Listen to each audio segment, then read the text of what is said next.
Hello and welcome to News Central Television. I am Dakbo Adigboye. The top stories at this hour. Bill for creation of state police scales second reading in Nigeria's House of Representatives. Guinea junta freezes accounts of dissolved government members. Suspected rebels kill 8 in DR Congo. Details in a moment.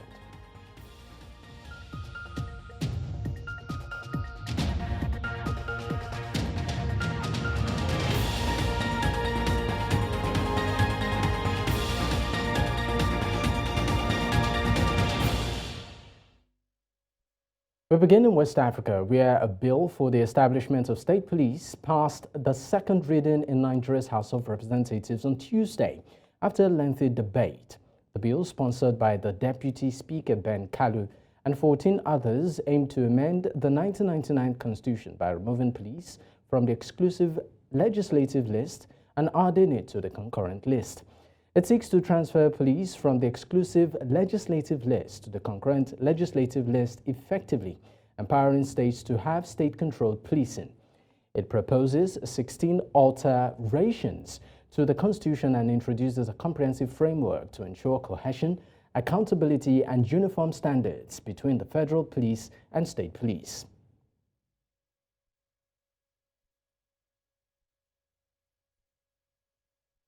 In the meantime, the Nigerian police force has issued a stern warning against the unlawful production and utilization of police and security uniforms, emphasizing the potential risk posed to public safety.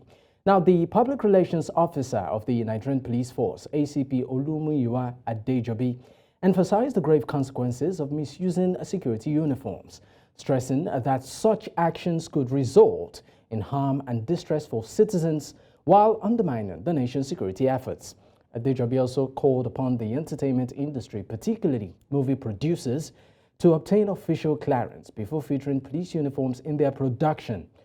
This warning comes amidst reports of unauthorized use of uniforms by individuals and filmmakers, prompting agencies like the Lagos State Traffic Management Authority to take action.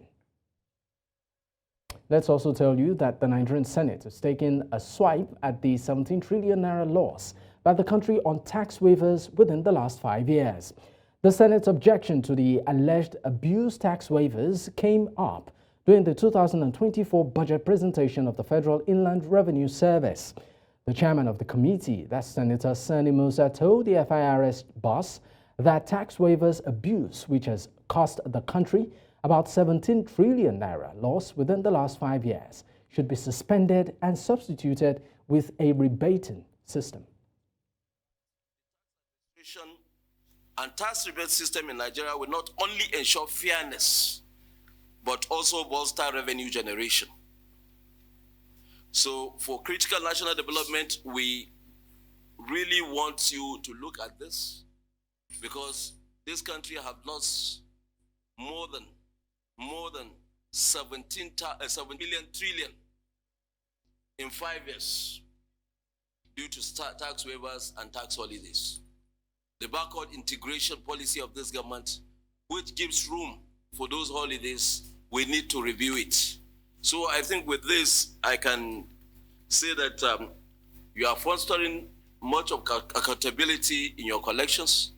You are doing very well. The innovations you are bringing to tax administration in this country need to be commended.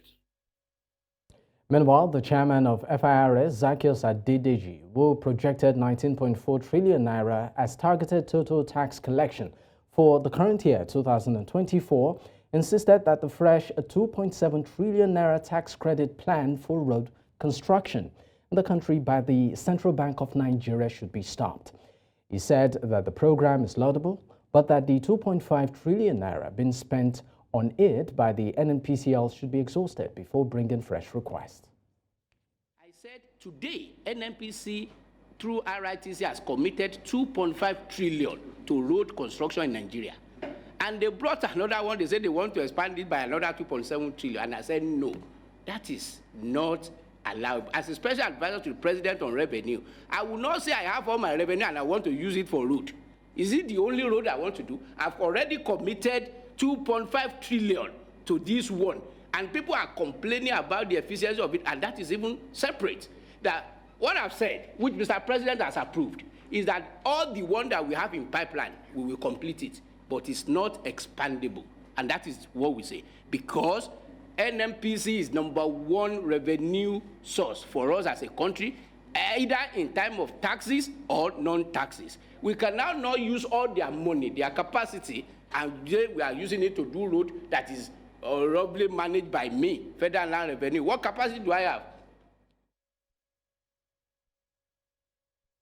Let's take you back to the first story we had on the news, talking about a bill for the establishment of state police passed the second reading in Nigeria's House of Representatives on Tuesday after a lengthy debate. Now, the bill, which is sponsored by the Deputy Speaker Ben Kalu and 14 others, aims to amend the 1999 Constitution by removing police from the exclusive legislative list and adding it to the concurrent list. Now, to make sense of this particular move by Nigeria's legislative arm, I am being joined on the news right now by security expert and executive director, Alexa Trust Foundation, Emmanuel Ikule. Thank you for your time, Emmanuel.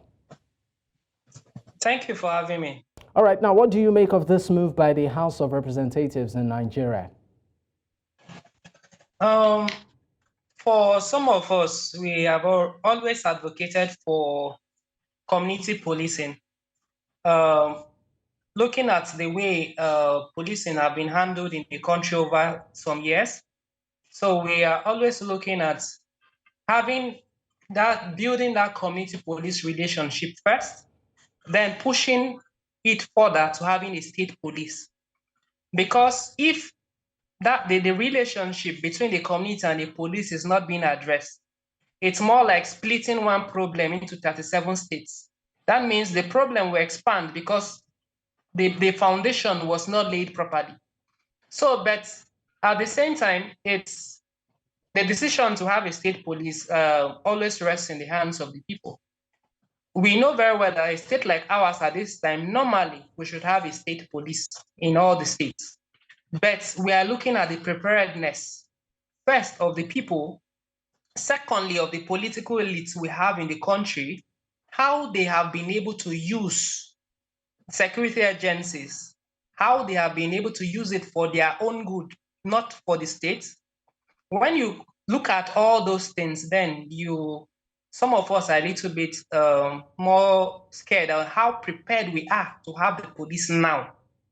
But with the security situations and all that, certainly it's the step that the government is making, and we're hoping that we can all be given the opportunity at public hearing to make our own inputs so that we have a more comprehensive, as we plan towards having a state police, if it's been agreed and accepted, then there are certain things that certainly they need to take into cognizance in the formation and to ensure that these things are in place before it becomes a law. All right, Emmanuel, I'd like to stick with you on the second issue you raised concerning concerns as regards this particular move. You talked about the political class, and that brings me to the question of the fears in some quarters that governors, for instance, might use it for personal reasons as against collective good. Do you think that should this bill scale through and it sees the light of day, how do you think abuse can be checked? Or do you foresee a situation whereby during political seasons, for instance, some of the state governors might just abuse that privilege and use it for their personal benefit? That is my thought, but because particularly in 2020, when during COVID-19, a lot of persons took power in their hands and used the police the way they were not supposed to use them. But in going further and trying to see that those excesses can be checked, we can advocate for a system where maybe commissioners of police first are not being appointed by the sitting governors.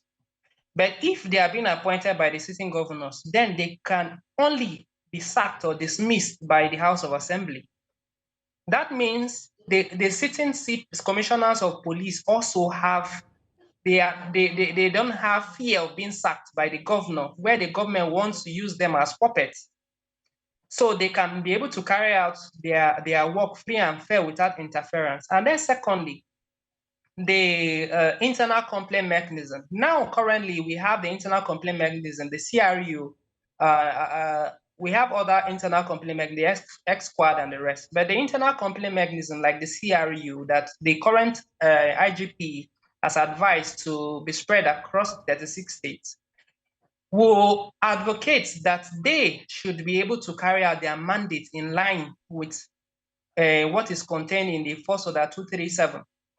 If they cannot be able to carry out their work of oversight, or the Police Service Commission, also there will also be that need. They that are the external oversight agency, they also have to expand in the 36 states, also to be able to monitor the conduct of policing in those separate states. So even if the governor instruct them or instruct officers to do that which is wrong, they will also sanction those persons. Because the new Police Act actually protects police officers acting in good faith. That means if you are being given a wrong directive and you decide not to carry it because it's wrong, you will be respected. And even if the states try to sack you, the law permits that you should be reinstated back into your position. So the internal complaint mechanism should be working, and then appointment or dismissal shouldn't both be in the hands of a governor. One, either appointment should be in the hands of the governor and dismissal in the House of Assembly. One should not, both shouldn't be in the hands of one person. Because if it's in the hands of one person, just like the IG is in the hands of the president, then it means we are still sharing the problems over 37 states. All right. Thank you so much for your time, Emmanuel Ikule, of course, a security expert and executive director at Elixir Trust Foundation. Once again, thank you. Thank you for having me. I appreciate it. All right. Still on the news at this time, we, of course, be going back to the story of the tax waiver, where we understand that the chairman of the FIRS actually recently projected a 19.4 trillion naira targeted total tax collection for 2024, and also insisted that the fresh 2.7 trillion naira tax credit plan for road construction in the country by the Central Bank of Nigeria should be stopped. He further said that the program is laudable, but that the 2.5 trillion naira spent on it by the NNPCL should be exhausted before bringing fresh requests. Well, to make sense of this, I'm joined on the news right now by economist Akin Fatuke. Thank you for your time, Akin. All right. Pleasure to be here, and good evening, Nigerians. Great. Now, let's talk about the potential consequences of the abuse of tax waivers on income inequality and also social welfare in the country. Economic sabotage, Dakpo. It is clear, like crystal, that when these waivers on good pedestal are abused, so of course it's going to, in no small way, distort the economic deliverability of a very positive government to delivering the dividends of democracy. It's lack of accountability, there is the lack of transparency, it dissuades job creation, it leads to exploitation, and that will be killing local incentives. Nigeria is replete with local incentives that has brought people from outside this country, the Mark Zuckerberg of this world. You know, they have come and will say, look, we have Silicon Valley, we have call it the Nollywood. It kills that when we give waivers and incentives that we are now hearing. Please, let's put this in perspective. 17 trillion naira over time. I think it goes without saying that what we are trying to do here is just to make sure that we tailor and make sure that our taxes in this time that we are highly leveraged by way of going to look for loans upon loans upon loans upon loans to carry consumption. It also helps in what I would like to describe as our non-fulfilled obligations to our people. You are hearing it, I'm hearing it. Having power, we are hungry. The whole country is going to go upside down. We are starved because revenue is starved. We are not producing enough. And if you allow this kind of waivers to continue to go on, they come on.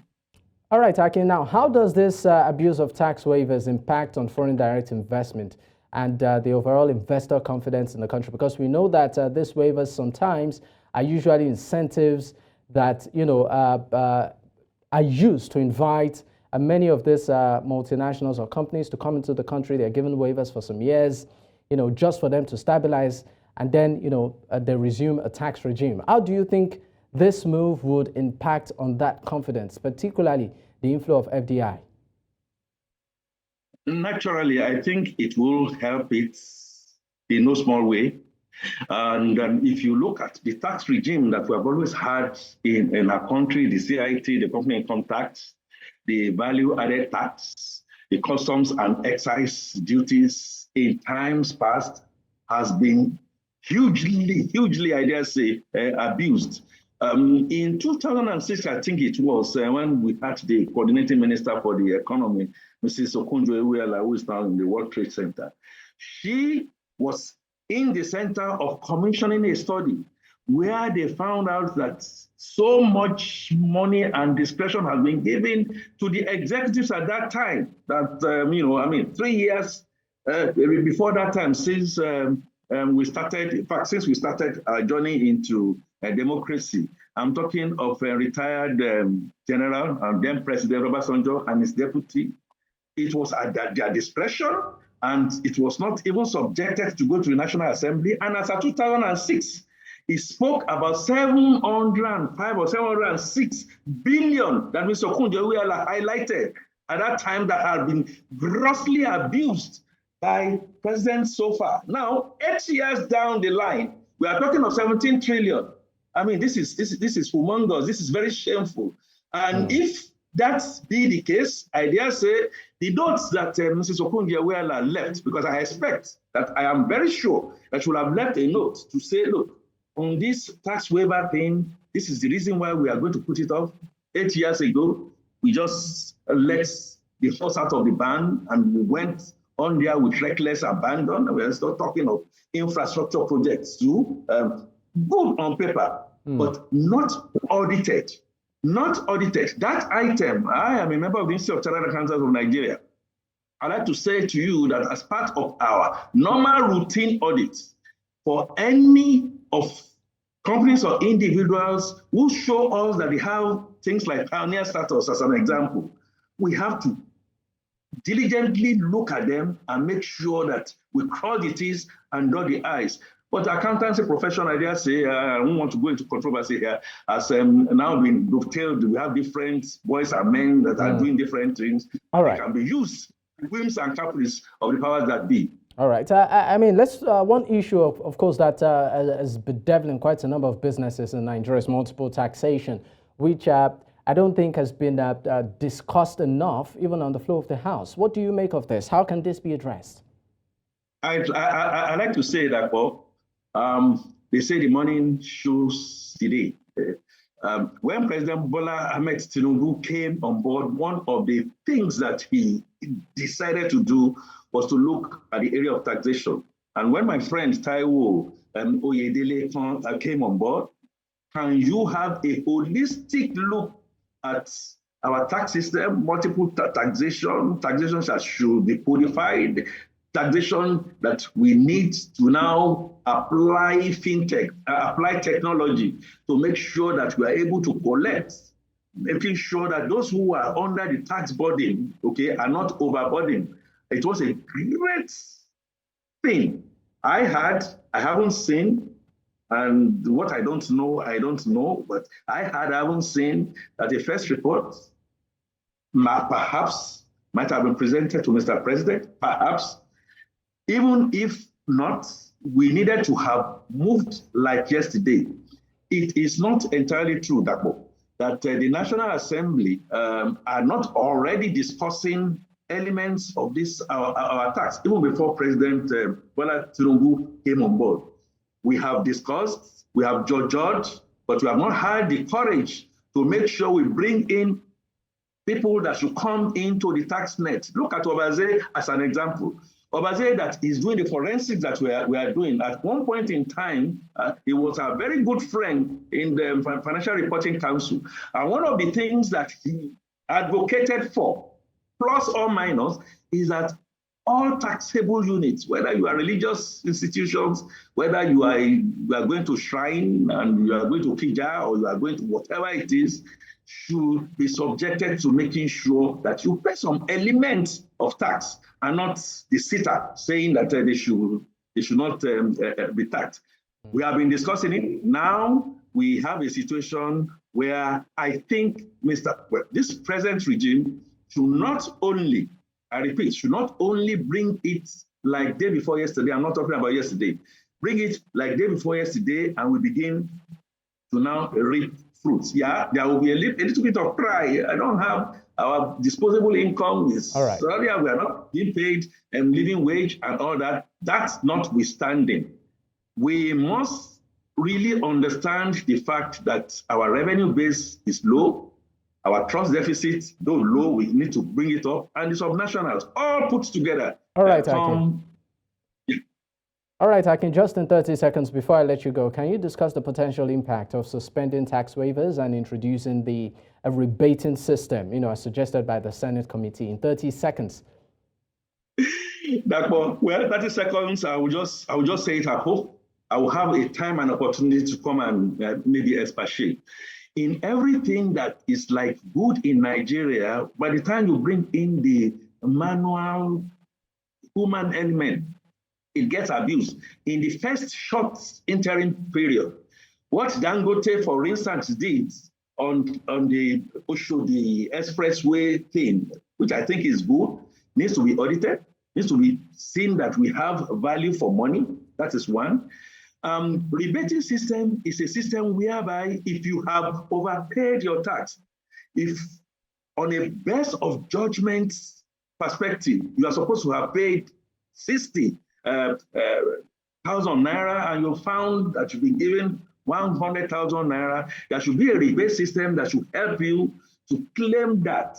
Now, my practical experience working with the National Assembly was so bad that we are withholding taxes during the time of Mrs. Ifeeko Omagwe, who was then trying to do a kind of revamping of the tax system, was that the tax system were not moving fast enough as we professionals. It nearly caused us a lot of trouble at that time. So with technology and ensuring that it's audited, and thirdly, take away the capacity of the executive president to willingly just give tax waivers, goes through the National Assembly. All right, Akin.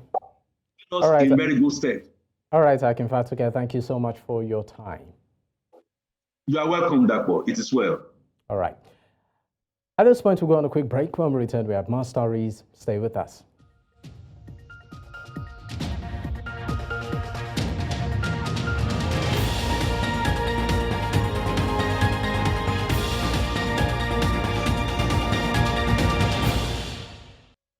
Let's move to security matters now, where the national body of the Biram Youth Molders Association in Plateau State, North Nigeria, have accused suspected militants and bandits of killing its members, namely Moses Dadiop, aged 28, and his friend Samuel Yakubu, aged 26. The deceased were attacked on Sunday at about 7:30 p.m. The group said the terror attacks and the ambush are some of the modus operandi of the armed bandits and their cohorts to continue killing and dispossessing traditional landowners of the ancestry. It called on the relevant authorities to rise up to their statutory responsibility to halt the recurring decimals of acts of terrorism being meted out on plateau hamlets, villages, and communities. Earlier, President Biram Youth Molders Association Plateau State, Daliop Solomon, joined us on the news and had this to say. The innocent people of Dorowa Babuji along fan axis.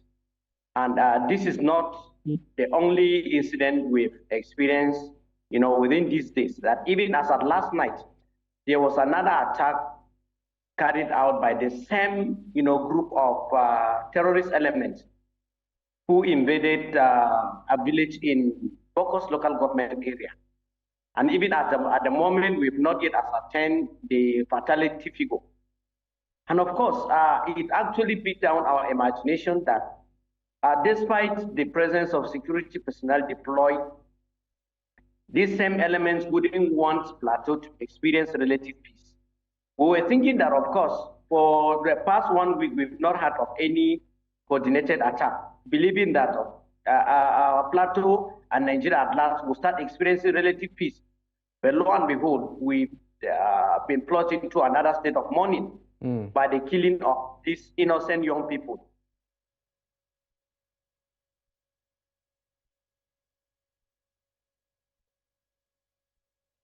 Staying on security matters, at the 212 Battalion Parade Ground in Maiduguri, the theater commander of the Joint Task Force Northeast Operation Haden Kai used the occasion of the West African Social Activity celebrations to reaffirm the military's dedication to eradicating the remnants of Boko Haram terrorists from the region. Now, News Central's Umaru Kirawa completes the report. A moment to reflect and relieve the usual sound of guns and battles in the front line by troops and other senior officers of the Nigerian army. Although the fight against terrorists in the northeast is not yet over, the army thought it wise for some of its personnel to have some fun. The annual event also aimed at sustaining unity in the barracks, promoting cultural awareness within the diverse families, and interacting in a relaxed atmosphere with minimal military drills. I would like to thank the President and Commander-in-Chief of the Armed Forces for his strategic guidance to the Nigerian Army and indeed the theater of operations. During the festivities of the 2023 West African Social Activities in Maiduguri, the theater commander of the Nigerian Army's Joint Task Force Operation Hadinkai delivered a resolute message to the public. I assumed command as the theater commander of Operation Hadinkai barely 3 weeks ago. I want to assure you that with your continuous support, we will finally decimate the remnants of Boko Haram terrorists in Borno and other states in the northeast. I therefore urge all troops to support their commanders, remain focused, dogged, and prepared to decisively confront any security threat across the theater. The theater commander assured attendees that the Army's efforts to eliminate the threat of terrorism are ongoing and unwavering. Your courage and resilience shine brightly. Our armed forces are not just defenders of borders, you are also ambassadors of peace, symbols of hope in the face of adversity. With the strengthened collaboration between the military and the Borno state government, the hope now for many people is the resettlement of Guzamala, Abadam and Marte local government areas. In Maiduguri for News Central, Morikirawa. We'll go on a quick break. When we return, we have more stories. Stay with us.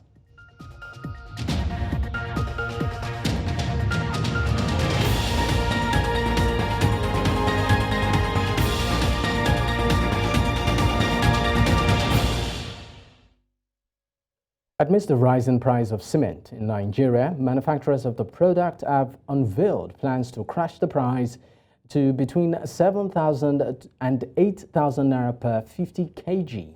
Now, cement manufacturers disclosed this during a meeting called by David Omai, Minister of Works, which had people from the Ministry of Industry, Trade and Investment, including the Minister Doris Uzoka Anite, in attendance in Abuja. At the meeting, efforts were made to identify the underlying reasons for the abrupt increase in the commodity price. Accordingly, manufacturers present also expressed their readiness to bring down prices in future as soon as the federal government intervention is fulfilled. To discuss this, I'm joined by a civil engineer, Kayode Dosumo. Thank you for your time. Oh, sir. All right, now let's talk about the potential consequences of the plan to crash the cement prices. But just give us also a bit of background as to what the price is like in the market right now for you as an engineer and the impact on projects at the moment. Okay, thank you very much. Actually, as of today, I sent some boys to the market to go and get cement for me. They bought the cement for me at the rate of 10,000 naira per bag. So 10,000 naira per bag, and I needed almost a volume of about 200 bags of cement. So it was a chunk money of it's a chunk money amount. All right, how much did you get it before now? It was 6,000 naira before now in Lagos here at VI. So how has this impacted on the projects that you've collected quotations for earlier? Yes, for now, and because most of the project they did not accept a variation, so there are some standstill. Some of the private owners can no longer continue the project because they can't afford it. So all their jobs is stopped. So, and those that are able to go through it and they want to go through it, I'm quite sure they are going to have a shoddy project on their way. Because at the end of the day, there is going to be the loss of quantity and quality in terms of the materials they want to use for their jobs. So if they don't have enough cement in their jobs, we are still also talking about the failure. So, and that's what we are trying to avoid. So now that they could not afford it, so the only thing they can do is to reduce the quantity of cement they are going to use so that they'll be able to build. And at the end of the day, you find out that we have structural failures. Now, we also understand that, of course, our foreign exchange volatility has been identified as one of the factors responsible for the hike in the price of cement. Now, some Nigerians are asking how that is so. So now, seeing that is a good percentage of inputs are sourced locally, my question to you is this: how are you able to navigate through these challenges at the moment? Yes, currently we find out that we have all the materials and resources for this particular cement in this country. The only thing that their major complaint is that they are talking about the gas and the road, which I don't think should be a serious factor that should give it a multiplying factor of almost ×2 of the previous prices. And currently, you find out that I, as a person, there is no way I can do. And when you put in your cost, and the cost can no longer fly, the only thing is to suspend the project for some time until when, according to what they said, maybe within 1 month, the price may crash. So most of the clients now are waiting to see when the price will crash, then the job can commence again. Now, I mean, for you, of course, in the construction sector, there is this talk that maybe if the market is open to more competitors, where you have, not just maybe 1 or 2 or 3, or maybe 4, cement manufacturing companies, that you keep patronizing, if the market was opened, it could crash prices. My question to you is, why does it appear like patronage seems to be within just a particular brand or few brands and not, wanting to explore, open the market to other brands? Okay, the first thing that one of the major problems is monopoly. In this country, we have only the Dangote, we have Boa, and we have the Lafarge, which was formerly Relevant Cement. So, and because of the name that they have built, some people have built confidence on a particular brand. In most cases, the Dangote brand, they will say they will prefer Dangote brand, they want this. And initially, people always like Relevant Cement, which I think they are now called Lafarge. But they are called Lafarge. So you now find out that people prefer to go for a choice of themselves simply because they have already made a market in that particular aspect. That is the reason why you see a segment of people patronizing a particular cement industries or brand, particularly. All right, in 30 seconds, what do you suggest as a way forward? Okay. The one thing I would say that they should give more license to people to produce, to manufacture this cement, other than 3. Then they should organize a consumer association.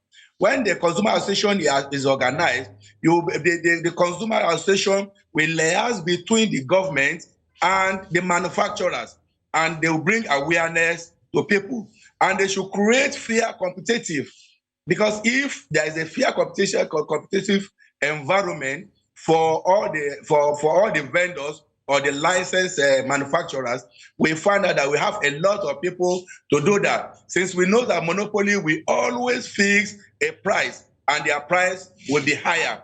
So in that case, there are going to be a price control if it happens that they have more people, and we are able to naturalize the manufacturing. What I mean by naturalizing the manufacturing is that this is a country where we have all these raw materials. So if we can try as much as possible to nationalize it, everyone that is going to produce it, you produce in this country and sell it for us here at a given price. Now at a particular price, you find out that what they are complaining of, I don't think the dollar that they are talking about should be the problem that will cause that rapid or sharp growth in that cement. But what they complain of, they didn't complain of the dollar. They are complaining of gas. They are complaining of road, and I don't see how that one will affect it. And if it happens that this price still remain at 10,000 naira, patronage will reduce. At the moment the patronage would reduce, you find out that they will have a lot of cement in the stock. By the time they say they are releasing the cement and selling it at a lower price, you'll find out that most of the cement might have caked. All right. I would have loved us to continue on the conversation, but we are pressed for time. Once again, thank you so much for your insight. Thank you so much. I'm very grateful. All right. Now, the news continues in West Africa, where Guinea's ruling junta has taken drastic measures, freezing their accounts and also seizing the passports of former government members following the sudden dissolution of the administration. Now, Chief of Staff General Ibrahima Asari Bangura announced on state television that the junta has ordered the freezing of bank accounts, seizure of travel documents, and also removal of official privileges from dissolved government officials, with no clear explanation given for these actions. The military, which seized power in a coup last year, September, has yet to provide any public justification for this move, leaving many citizens confused and concerned. This development comes amidst reported tension within the government and recent protests in the capital, Conakry, despite the junta's ban on demonstrations and crackdown on dissidents.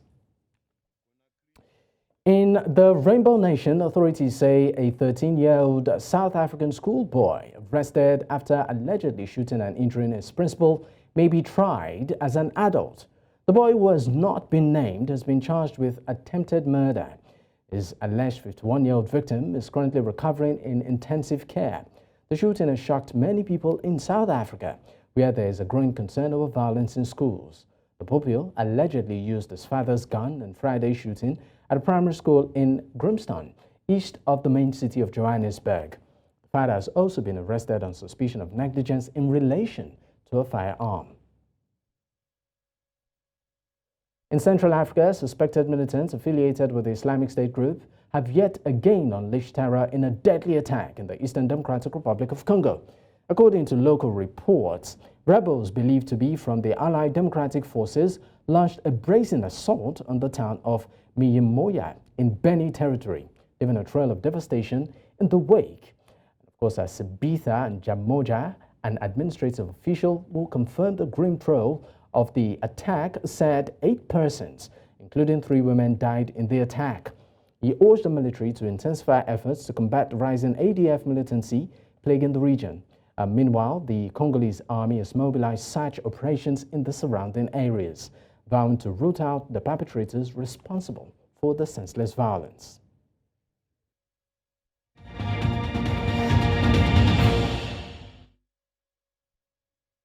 Swedish Prime Minister Ulf Kristersson is set to meet Hungarian counterpart Viktor Orbán on Friday to discuss defense issues, 3 days ahead of a key parliamentary vote on Sweden's bid to join NATO.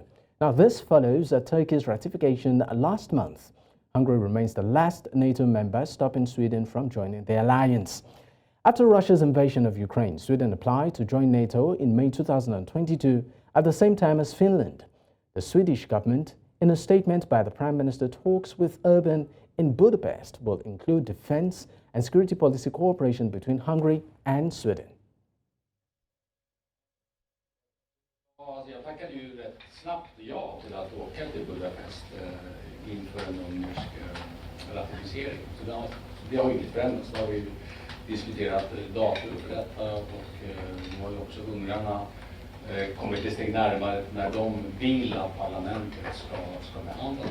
Så var det naturligt att enas om att åka ner på fredag. Och tillsammans med Paul Jonsson så vi kommer diskutera försvarssamarbeten, bilaterala sådana, men också inom NATO bland annat. Så att det är klart att försvarsindustrifrågorna är viktiga och det är ju väldigt känt sedan lång tid tillbaka att Ungern, som vi själva använder JAS-39 Gripen och vi vidareutvecklar gärna det samma.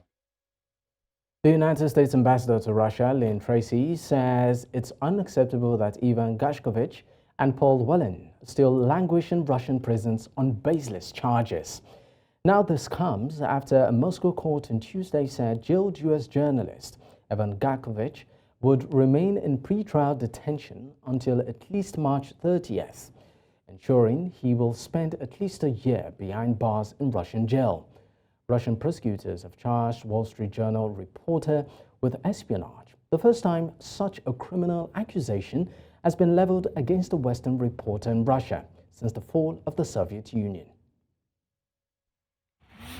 I've just left the Moscow City Court, where the court has denied the appeal of Evan Gershkovich's latest extension of detention. Evan is an American journalist whom the Russian authorities have detained now wrongfully for nearly an entire year. The U.S. position remains unchanged. The charges against Evan are baseless. Although I could not speak with Evan in the courtroom today, I expect to visit him tomorrow at Lefordova Prison, where I will check on his treatment and his well-being.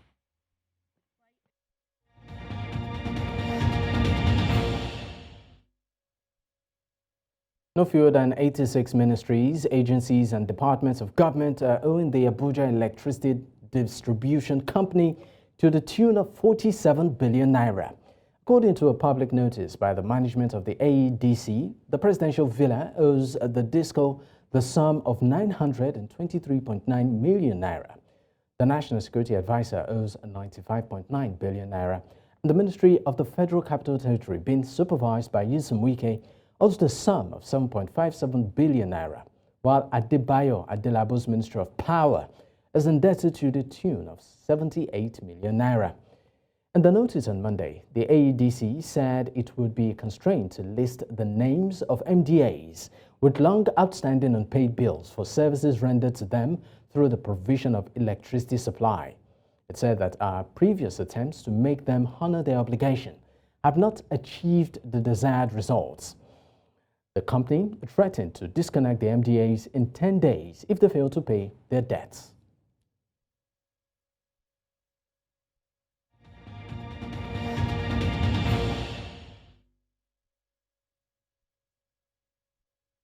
Of course, let's wrap up the news with some sporting details, where the former German defender, that's Andreas Brehme, who scored the winning goal in the 1990 World Cup final, has died at the age of 63.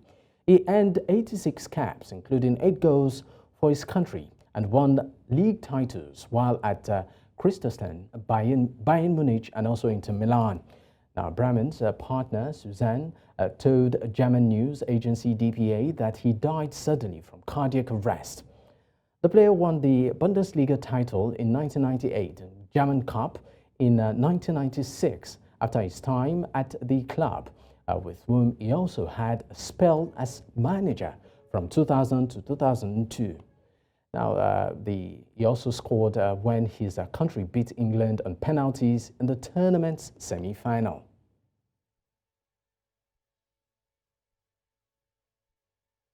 Now, Paris Saint-Germain's striker Kylian Mbappe has agreed to join Real Madrid this summer. The France captain, 25, has told PSG intends to leave the club with his contract expiring in June. Mbappe has not signed a contract with Real yet, but the deal would be announced once it's no longer possible for the club to meet in this season's Champions League. The World Cup winner is PSG's record goal scorer with 244 goals. Mbappe wanted his future sorted before March, so on 13th of February, before training, he met PSG president Nasser Al-Khelaifi, who told him he was leaving and joining Real. After reports emerged last Thursday that he would leave, Mbappe is left out of the starting lineup for Saturday's match against Nantes, but came off the bench to score a penalty as PSG went 14 points clear at the top of League One. And that's a wrap on the news at this time. But before we go, another look at our top stories. We told you that bill for the creation of state police has killed second reading in Nigeria's House of Representatives. We also told you that Guinea junta has frozen accounts of dissolved government members. And finally, we told you that suspected rebels have killed 8 in DR Congo. Don't forget to send in your eyewitness report to the WhatsApp number on the screen. You can also follow us on social media. We are at News Central TV. You can watch us live on DSTV channel 422, Star Times channel 274, Apple TV, and YouTube. Thanks for watching. I'm Dapo Adigboy. Bye for now.